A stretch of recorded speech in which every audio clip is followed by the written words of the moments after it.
بادشاہ امام حسین بھی اپنی زندگی میں جب بھی حج پہ جاتے تو خطبہ حج جناب سید الساجدین سے پڑھواتے، کیونکہ توحید بادشاہ سجاد کی زبان پہ جچتی بڑی تھی۔ وحدت کا بہترین عملی نمونہ تھے یہ میرے بادشاہ۔ حج کا موقع ہے، میں نے خطبہ پڑھنا ہے سرکار کا، مالک خطبہ حج دینے کے لیے اٹھے، یہ ہجوم میں سے 4 شخص اٹھے، انہوں نے جناب سید الساجدین سے کہا علی بن الحسین رک، خطبہ بعد میں دینا، پہلے اپنا شجرہ سنا۔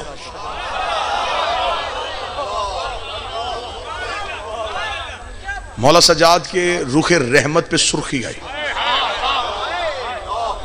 صحیفہ رحمت جلالت میں بدلا، محمد فوراً علی ہوا۔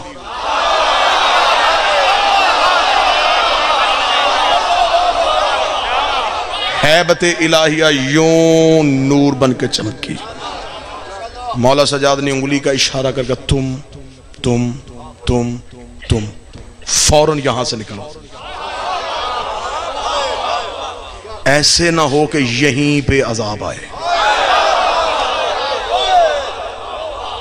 انہوں نے جاتے جاتے کہا جرم کیا کیا ہم نے تو صرف یہی کہا تھا نا کہ اپنا شجرہ سنا، اور تو نے ہمیں حج کے ہجوم سے نکال دیا۔ فاشارت الی الحجر اسود، امام نے حجر اسود کی طرف اشارہ کیا۔ امام نے کہا تو بتا ہم کون ہیں؟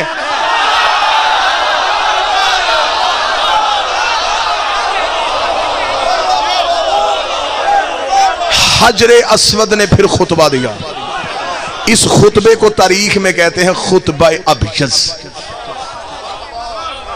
سفید خطبہ۔ مشہد چلے جاؤ نا میرے بادشاہ امام رضا بادشاہ کے حرم میں، تو وہاں پہ جو اردو زائرین کے لیے کمرہ وقف ہے، تو وہاں پہ جو مولوی بیٹھا اسے جا کے نا خطبہ ابیض کہاں ملے گا، وہ پیچھے الماری کی طرف اشارہ کر کے یہ 350-400 جو کتاب پڑھی ہے نا، یہ اسی خطبے کی شرح میں لکھی ہے۔ اسے خطبہ ابیض کیوں کہا گیا؟ اسود نے دیا تھا۔ اسود کہتے ہیں کالے کو، ابیض کہتے ہیں سفید کو، کالے کا دیا ہوا سفید خطبہ، اسود کا دیا ہوا نورانی خطبہ۔ حجر اسود بول پڑا، جب حجر اسود بولا تو لوگوں کے رنگ تبدیل ہو گئے۔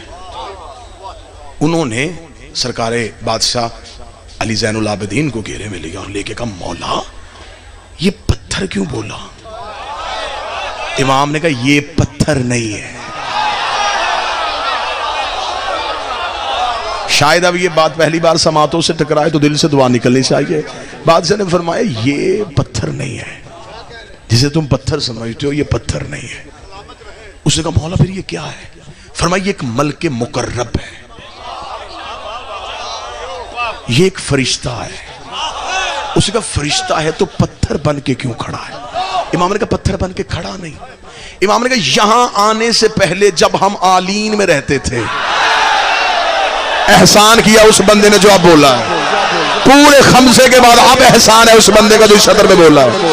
امام نے فرمایا یہاں آنے سے پہلے، اب میری مجبوری ہے، جملے ہیں میرے بادشاہ کے، ایک لمحے کے لیے نہ سلیس کر سکوں گا نہ ثقیل کر سکوں گا، نہ آسان کروں گا نہ وزنی کروں گا، جیسا بادشاہ نے کہا ویسا ہی سناؤں گا، کیونکہ امام کا جملہ ہر ذہن کے ظرف کے مطابق ڈھل جاتا۔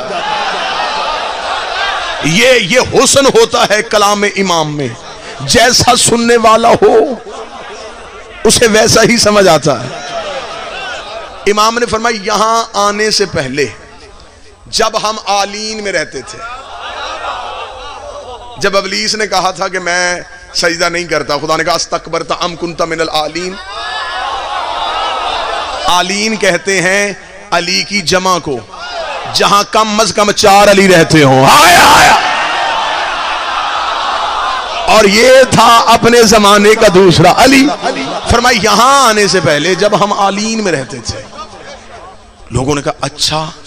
امام فرماتے جب ہم آلین سے، اب سطر سنیے گا میرے بادشاہ کی، ہائے ہائے ہاتھ میں نور کا قلم ہو میں کعبے کی پیشانی پہ لکھوں۔ امام فرماتے جب ہم آلین سے روح پروردگار بن کے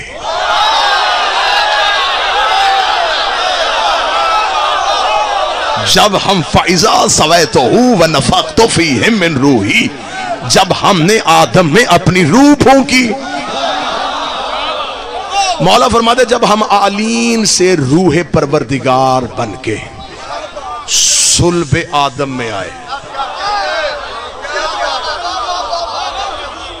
ہم آلین سے روح پروردگار کی صورت میں صلب آدم میں آئے، تو یہ ملک مقرب جب ہم آلین میں رہتے تھے یہ ہمارے دروازے کا پہرے دار تھا.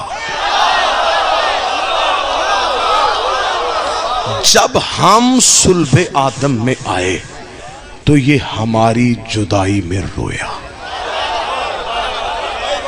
خدا نے کہا جنت میں روتا ہے؟ اس نے کہا میری جنت یہ نہیں، میری جنت یہ نہیں، میری جنت تھی ان کی نوکری جنہیں تو نے روح پروردگار بنا کے صلب آدم میں منتقل کیا. مولا فرماتے ہیں کہ خدا نے پھر اس ملک مقرب سے کہا کیا چاہتا ہے؟ اس نے کہا جہاں یہ جائیں گے میں وہاں جانا چاہتا ہوں. خدا نے اس ملک مقرب کو ایک سفید موتی میں ڈالا، اور جب حضرت آدم کو زمین پہ اتارا تو یہ متفقل ہے اب کہ حضرت آدم کو آدھی رات کے وقت اتارا گیا تھا، زمین پہ اس وقت آدھی رات تھی. تو یہ موتی جو ہے نا، یہ فرشتہ اب یہ موتی بن گیا ہے، یہ آدم کے ہاتھ میں دیا گیا. آدم اس کے نور کی روشنی میں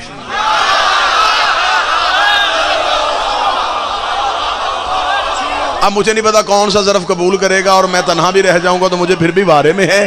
آدم ہمیں ہدایت کرنے آ رہا تھا اور یہ آدم کو ہدایت کر رہا ہے. آدم اس نور کی روشنی میں، حضرت آدم اس نور کی روشنی میں، حضرت آدم سری لنکا میں اتارے گئے تھے، جناب حوا جدہ میں. جدہ نام ہی بی بی حوا کی وجہ سے، جدہ عربی میں کہتے ہیں دادی کو. حضرت آدم کو اس نور کی روشنی میں زمین پہ، حضرت آدم اس کی روشنی کے ساتھ زمین پہ اترے. مولا فرماتے ہیں سرکار بادشاہ کہ نوح کے دور تک یہ موتی رہا. پھر جب حضرت نوح کا طوفان آیا تو حضرت نوح نے اس موتی کو اپنے خیمے میں رکھا، جو انہوں نے خیمہ نصب کیا تھا جہاں آج کعبہ ہے، یہاں حضرت نوح نے خیمہ نصب کیا تھا. حضرت ابراہیم نے کعبہ بنایا نہیں تھا، دیواریں اٹھائی تھیں. کعبہ پہلے سے موجود تھا. اب مگر ایک سطر کے لیے میں کہہ دوں تو پھر جتنا عقیدہ سنا جا رہا ہے تو میرا خیال یہ سطر اب یہاں بنتی ہے. جب زمین کو بنایا گیا تھا نا، زمین ہیبت خدا سے کانپی تھی، زمین خوف خدا سے کانپ رہی. جبریل نے اپنا دایاں پر رکھا، زمین پھر بھی کانپ رہی تھی، بایاں پر رکھا، زمین پھر بھی کانپ رہی تھی. زمین نے کانپ کے زمین کہہ رہی تھی نہیں جبریل میرے اوپر خون ہوگا، میرے اوپر ظلم ہوگا، میں تسبیح کرتی ہوں، مجھ سے برداشت نہیں ہوگا. تو حضرت جبریل نے کہا خدا کو کہ یہ زمین خلق ہو گئی ہے لیکن یہ رک نہیں رہی. خدا نے کہا اس کے بالکل مرکز میں جا کے اس میں علی لکھ، اور جہاں علی لکھے وہی کعبہ رکھ دے. جہاں اس میں علی ہو وہی کعبہ رکھ.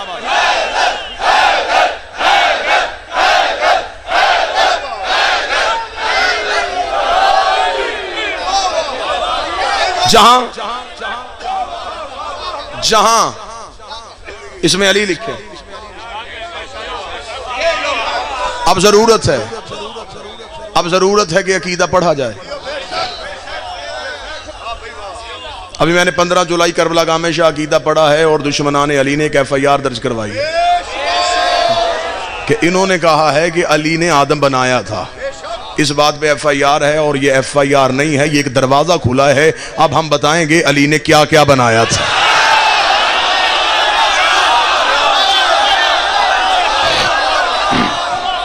بس دعا ہے مالک سے کہ مالک علی مولا علی مولا. بسم اللہ مولا علی، بسم اللہ.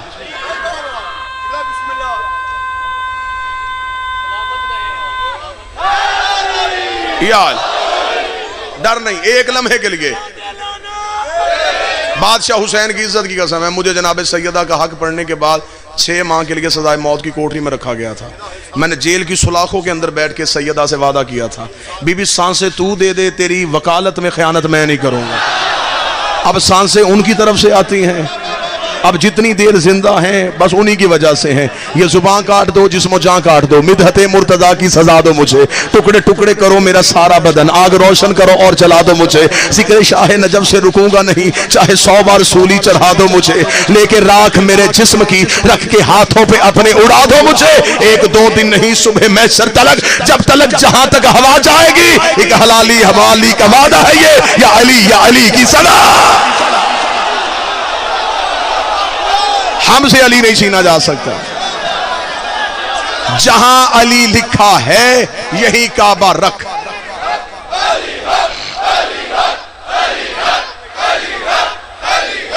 بسم اللہ سرکار, بسم اللہ. آپ جی ہیں زندہ و سلامت.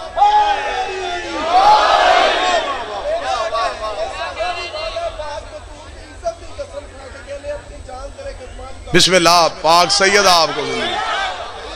بس انشاءاللہ جب کبھی لشکر کی ضرورت پڑی تو یہ لشکر حاضر ہے. لفظ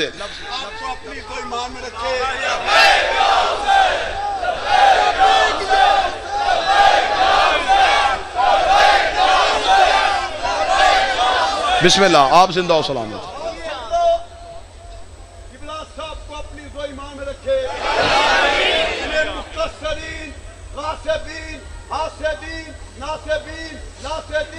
کافرین کے شر سے محفوظ رکھے. سلامتی کے لیے اتنا بلند نعرہ لگائے کہ جہاں بھی ان کا دشمن آباد ہے وہ وہی تباہ و برباد ہو جائے. اور نعرہ اتنا بڑا نعرہ چاہیے جتنا قبلہ سے پیار کرتے ہیں اچھا مار کے آپ کی بارگاہ میں نعرہ جا رہا ہے, اور یہ نعرہ قبلہ کی حفاظت بن کے آئے گا. اچھا مار کے پنجہ کھول کے بلند کے جی ہر حسینی جیے, ہر عزادار جیے, ہر ماتمی جیے. جہاں علی لکھا ہے یہیں کعبہ رکھ کے آ جائے. جناب نوح کے دور تک یہ سفید موتی کی صورت میں رہا. جب حضرت ابراہیم نے باقاعدہ کعبے کی دیواریں بلند کی تو پھر حضرت ابراہیم نے خدا سے پوچھا کہ میرے اللہ اس کے لیے کیا حکم ہے. خدا نے کہا اسے ایک پتھر میں رکھ. اب اگلی صدر دیکھے کہ کون بندہ موضوع سن رہا تھا. فرمایا اسے ایک پتھر میں رکھ اور اسے کعبے کے دروازے پہ ویسے ہی کھڑا کر دے جہاں یہ وہاں کھڑا ہوگا.